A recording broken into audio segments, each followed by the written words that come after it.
de esta escala, y una de las cosas que más vale la pena estudiar, criticar y revisar analíticamente es por qué gente que tiene muy buen ingreso reporta inseguridad alimentaria, y no solo inseguridad alimentaria, a veces hasta inseguridad alimentaria severa,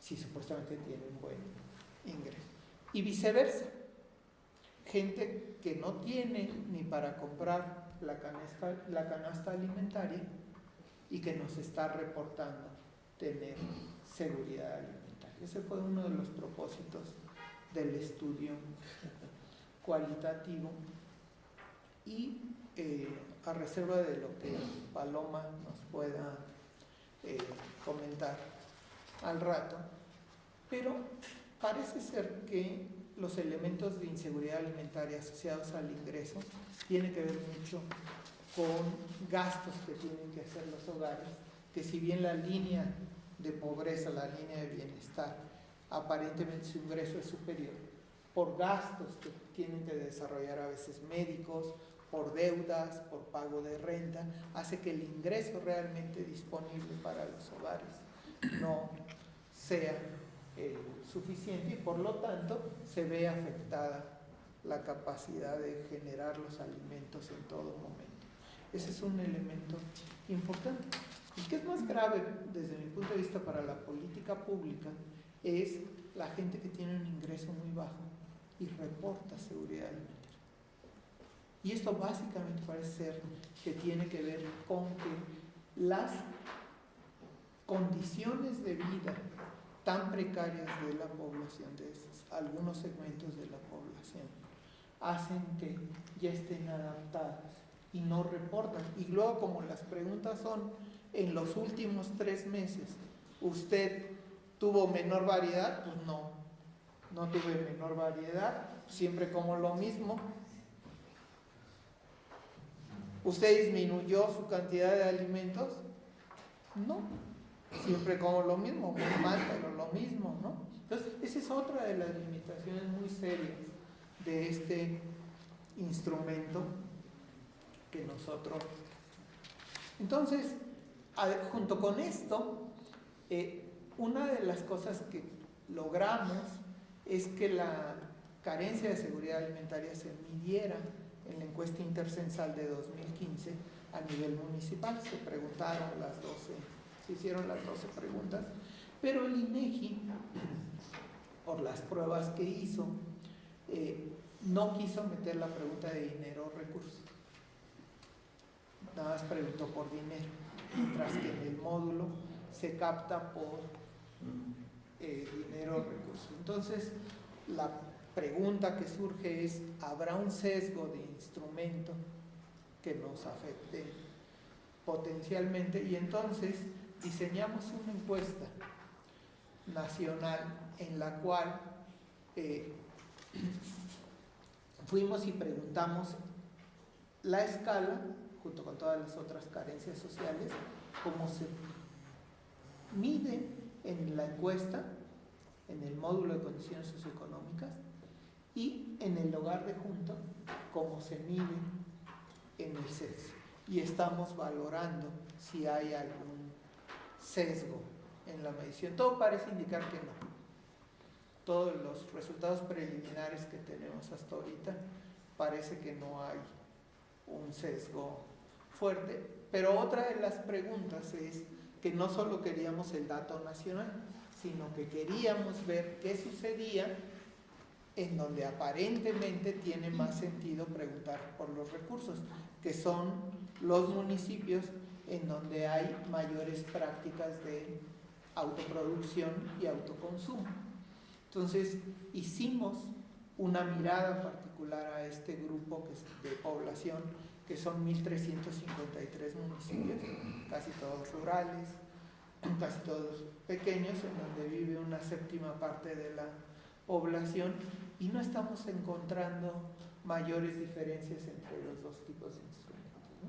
Es decir, sí hay un poquito de diferencia, pero no pareciera ser sistemática.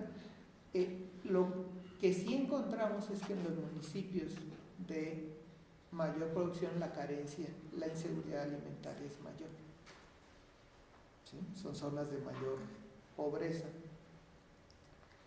Y este es otro elemento que pareciera que habla de que es un instrumento válido también, ¿no? O sea, no pareciera haber ahí un sesgo. Lo que sí tenemos es que la captación de la inseguridad alimentaria en la encuesta intercensal parece ser bastante más baja que lo que tenemos en las encuestas. Bastante más baja. Y habrá que explorar muy en detalle a qué se debe.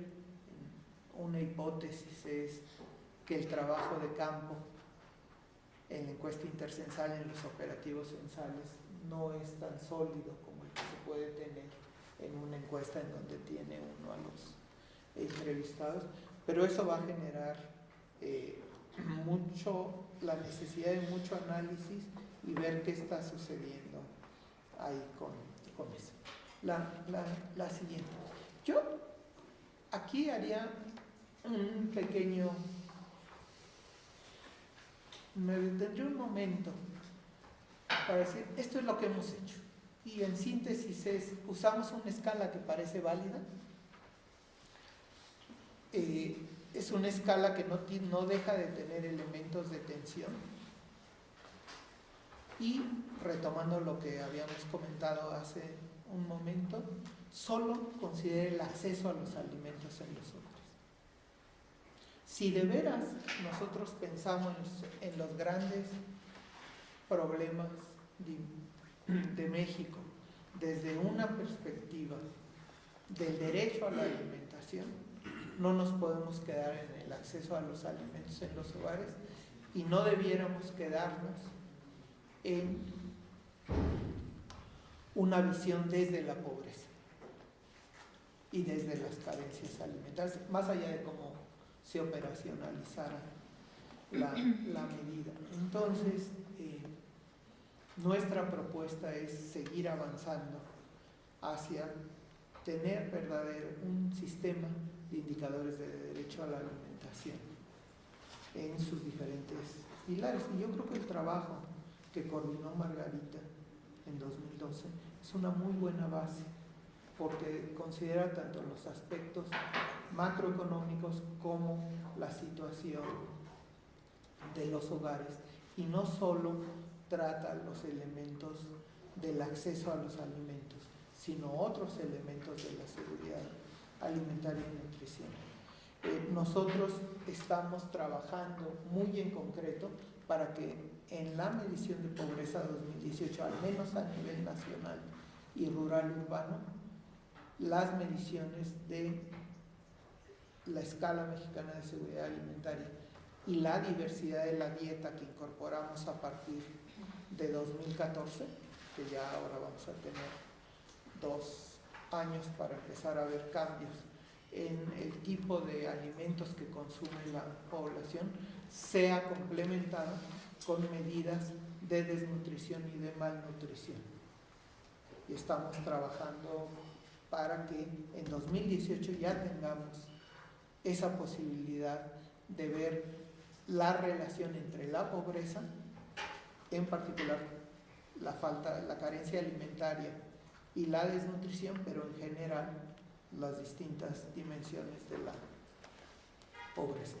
Yo creo que el mayor reto es avanzar hacia lo que está ahí señalado como el punto 3 y la siguiente lámina, que es considerar todas las otras dimensiones de la carencia alimentaria. El año pasado, 2014-2015, estuvimos trabajando en un libro que estamos llevando a cabo con el Instituto de Investigaciones Sociales, que trata de ser un primer paso hacia esa transición a un sistema integrado de derechos sociales, y era un estudio sobre la relación entre pobreza y derechos sociales en México.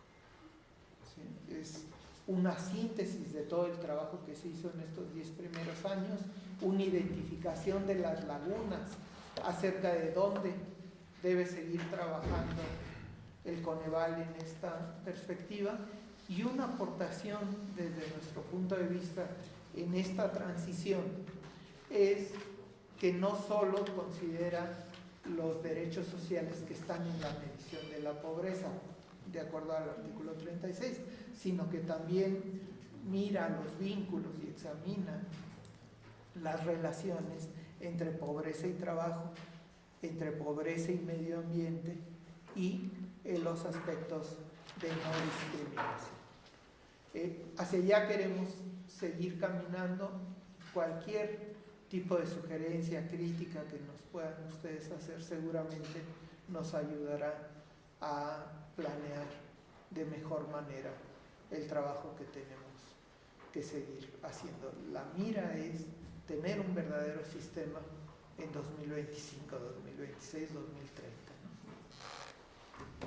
Muchísimas gracias, Ricardo. Muchísimas gracias. Tocaría ahora oír los comentarios. No sé si está aquí Antonio Yunes, si no... perdón, bastante bien. Por favor, Antonio. Entonces, bueno, Antonio Yunes, profesor investigador del Colmex, como saben, del Centro de Estudios Económicos. Es un experto en estos temas y le daríamos la palabra. Para empezar, muchas gracias, y en especial a Margarita Flores por la invitación. Mi comentario tiene 3 partes. Uno de ellos, y muchas gracias, maestro Aparicio, por enviarnos la ponencia.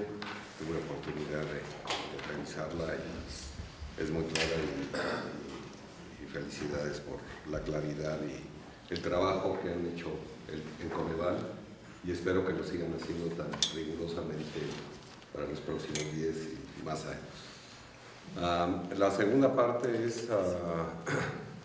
va a referirse a los estudios que hay sobre pobreza y seguridad alimentaria en México, una síntesis muy rápida para señalar algunos retos y algunas investigaciones por hacerse sobre este tema. Y al final voy a hacer una reflexión sobre las políticas de desarrollo social y sustentable en México.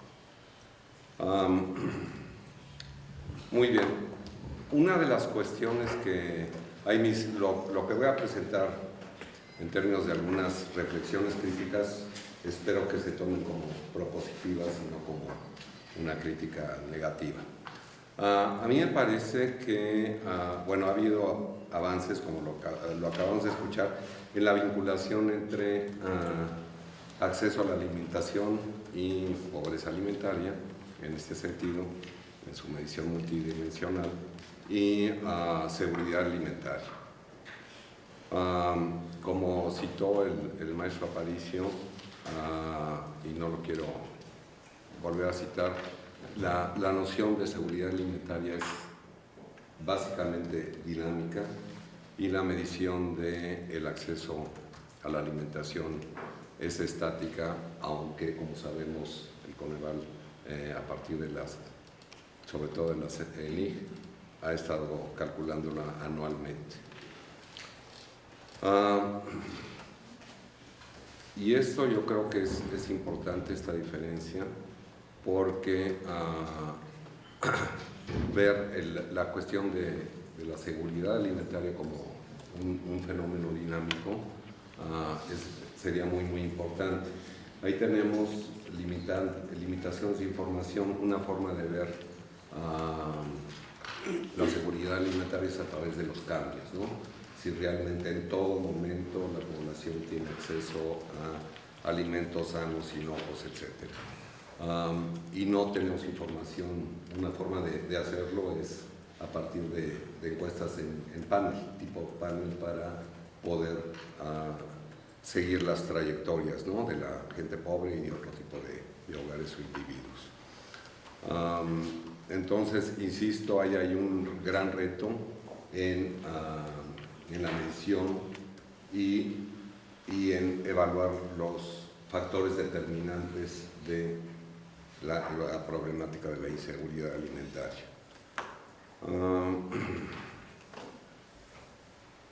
El otro comentario es sobre, que ya expuso el maestro también al detalle, el maestro Aparicio, pero permítanme insistir en ello, es sobre la escala mexicana, los reactivos para medir la inseguridad alimentaria, o la seguridad alimentaria, no la inseguridad, el acceso a los alimentos. Como mencionaba, pero quiero insistir, hay en estos reactivos unas respuestas subjetivas y no me quedó claro, y discúlpenme, no me dio tiempo de leer las evaluaciones de estos reactivos, pero sería interesante conocer cómo se evaluaron. Y en relación a esto surge una pregunta. Tengo entendido que, bueno, la CENIC tiene datos sobre consumo, y mi pregunta sería ¿por qué utilizan estos 12 reactivos que pueden tener un carácter subjetivo, sobre todo heterogéneo? Como mencionaba, yo creo que el maestro Aparicio, es muy distinto hacer estas preguntas a habitantes del medio rural con autoconsumo y también con ciclos de producción agrícola para el autoconsumo, hacer este tipo de preguntas con habitantes o rurales urbanos. Entonces, mi pregunta es ¿por qué no se utilizaron los datos sobre consumo, que pueden ser menos subjetivos, ¿no? Y se pueden hacer análisis a partir de esa información? Y no solamente eso, es posible que podamos conocer la calidad de los alimentos, ¿no? Que es otra de las limitantes de los reactivos y que podríamos tomar en cuenta para hacer reflexiones e investigaciones sobre nutrición, obesidad, etc. Sobre indicadores complementarios de la medición del Coneval de la pobreza, son de gran relevancia, ¿no? Para hacer más precisiones, y a mí me parece que es importante el esfuerzo que hizo Coneval o hicieron los investigadores para hacer el estudio cualitativo. Lo que me salta a la vista tanto de los indicadores complementarios como del estudio cualitativo es que no veo un fenómeno muy importante que pueda afectar tanto la seguridad alimentaria como el acceso a los alimentos, que son los fenómenos naturales y sobre todo el cambio climático. Y esto tiene mucho que ver con la indicación que recibimos de los organizadores del evento sobre los compromisos de sustentabilidad, pero por el lado de los problemas que pueda haber o que va a haber o que está habiendo en la producción de alimentos a partir del cambio climático.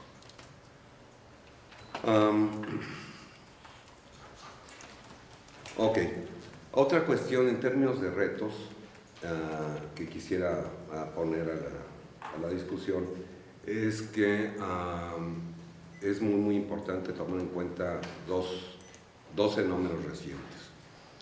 Toda la parte o la propuesta que me gustaría hacer, y para discutir qué tanto es viable hacerla, es tener una perspectiva territorial, tanto en términos de datos como en términos de estudios.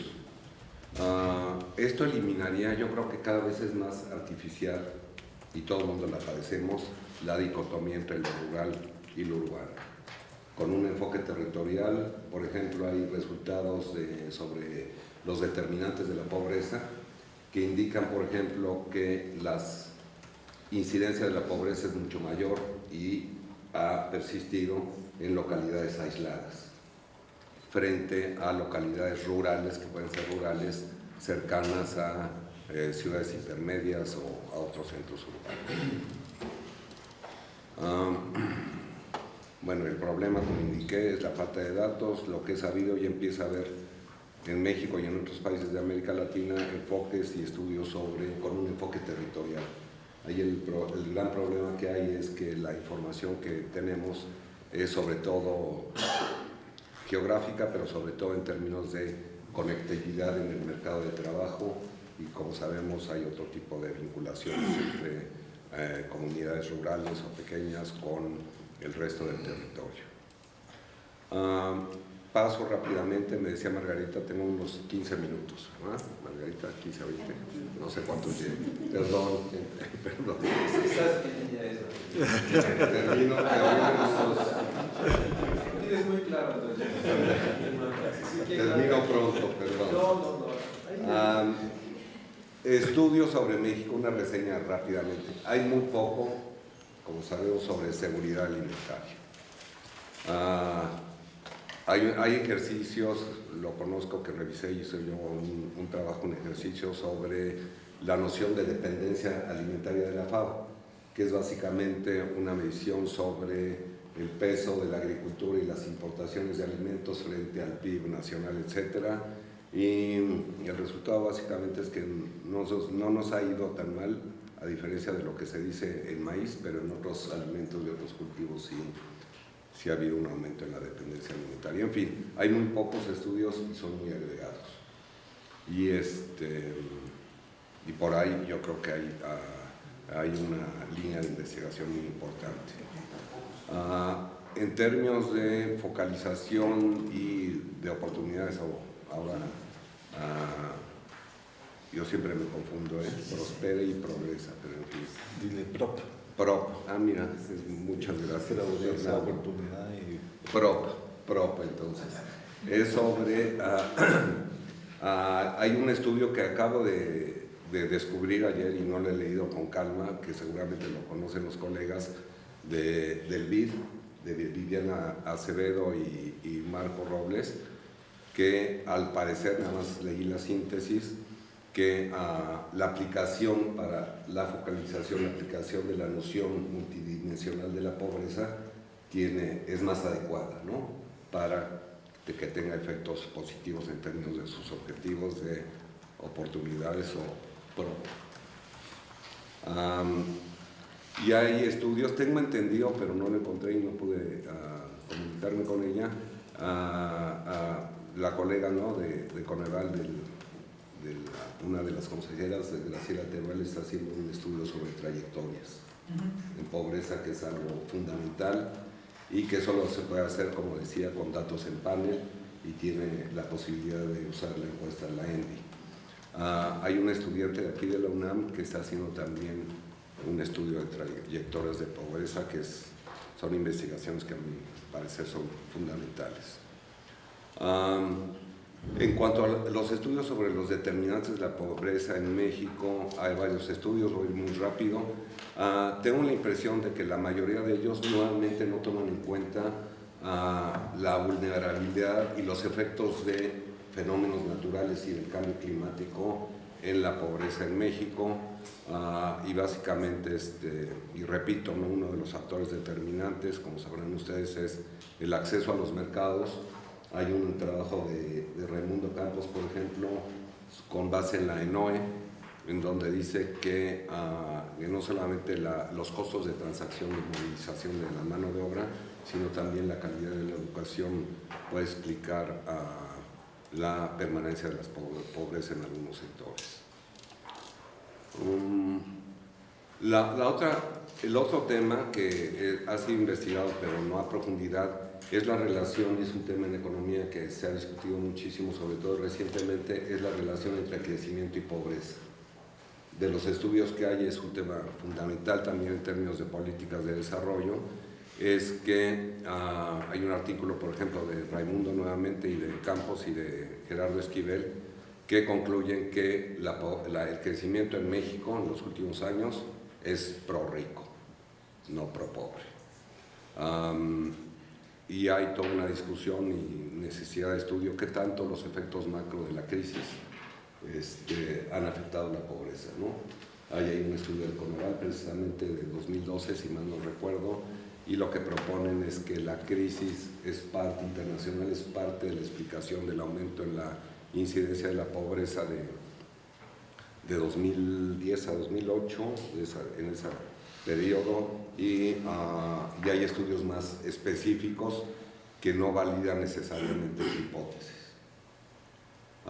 Otro estudio, por ejemplo, de 2000 a 2012, concluye que en términos de este periodo más o menos mediano o largo, no hay una relación directa y significativa entre el crecimiento económico de México y disminución de la pobreza.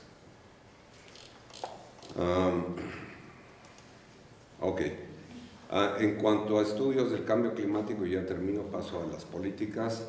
Hay muy pocos, como decía. Hay un estudio para el sureste de México de Alejandro López Hellman sobre cambio climático y pobreza y el efecto del cambio climático y pobreza. Y acabo de terminar, un alumno del colegio, un alumno mío, un trabajo sobre los efectos del cambio climático en la producción agrícola. No tiene la clasificación de los hogares en pobreza, pero sí se puede hacer en una base de investigación para medir los efectos de equilibrio general del cambio climático en pobreza vía la reducción en la producción de alimentos. Y termino con una reflexión sobre políticas. Es posible, conociendo y teniendo más estudios sobre los fenómenos que explican la evolución de la seguridad alimentaria y del acceso también a la alimentación en México, es fundamental para ajustar o para reformar las políticas de desarrollo en México.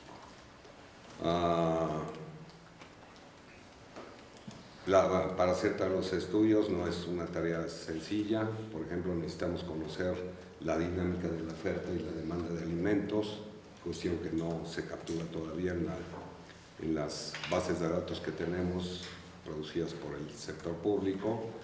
Y el otro gran reto es la falta de información para hacer estudios sobre la vulnerabilidad de choques económicos y naturales como el cambio climático de los hogares e individuos, sobre todo en condiciones de pobreza, sobre todo los productores de alimentos. A mi parecer, el gobierno federal actual ha reconocido las limitaciones que ha habido en la política de desarrollo, incluyendo la social en México, con el propósito de democratizar la productividad y también con el propósito de la cruzada nacional contra el hambre. Pero siguen permaneciendo, a mi entender y a mi parecer, siguen pareciendo, aun cuando hay estos propósitos, hay varios retos. Uno de ellos es que la política social debería de ser acompañada por políticas productivas, sobre todo en el medio rural, y también con políticas de protección al medio ambiente o de sustentabilidad, incluyendo políticas que también en México somos muy buenos para los propósitos. El reto es llevarlos a cabo, y es los propósitos de hacer políticas de adaptación al cambio climático. Me refiero sobre todo a los pequeños productores rurales y a todos los productores de alimentos. La otra les mencionaba que uno de los resultados sobre los factores determinantes de la pobreza o de la no pobreza es el acceso a los mercados. Hay ahí otra cuestión que también fue un propósito de la administración actual, es la inversión en bienes públicos, incluyendo la inversión en infraestructura, sobre todo en infraestructura carretera. Todo lo anterior, en términos de políticas, exige nuevamente un enfoque territorial y la coordinación entre las políticas y también romper las inercias de las políticas sectoriales.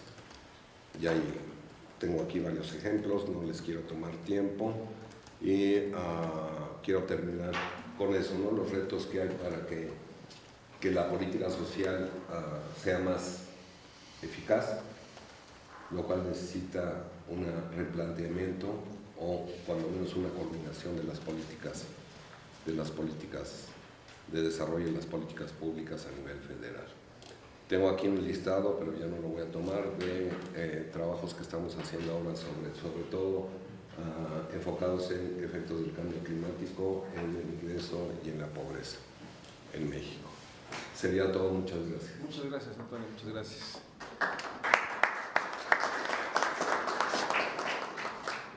Toca el turno a la doctora Sara María Ochoa, que es profesora de la Facultad de Economía, miembro del equipo evaluador de la Cruzada contra el Hambre, investigadora también en la UNAM. Sara María. Muchas gracias. Bueno, pues buenas tardes y antes que nada pues un agradecimiento al PUEC por la invitación a participar en el seminario. También agradezco mucho al maestro Aparicio su presentación. Creo que es muy claro, digamos, en cuanto al proceso que se siguió para la creación de este indicador. Por lo tanto, como que nos aclara muchos aspectos, ¿no? De qué fue lo que se hizo y por qué se hizo. Yo lo que haré a continuación es hacer algunas reflexiones generales respecto a la carencia alimentaria, a su medición. Y es eso, simplemente algunas reflexiones. Ojalá tuviera, digamos, mayores certezas sobre hacia dónde tendríamos que ir. La idea sería, en realidad, plantear algunas inquietudes que espero puedan aportar un poco a la discusión. Bueno, como sabemos, la medición de la pobreza está basada en un marco de derechos, ¿no? Y para esto, el derecho a la alimentación está garantizado en el artículo 4 de la Constitución, donde nos dice que toda persona tiene derecho a una alimentación nutritiva, suficiente y de calidad. Sin embargo, no tenemos muchas otras directrices en el propio marco jurídico en México respecto a qué contenido tiene ese derecho. Entonces, yo aquí simplemente recurro a algunas definiciones de la FAO respecto al derecho a la alimentación, que me voy a permitir leer, porque creo que es importante tener esto en mente.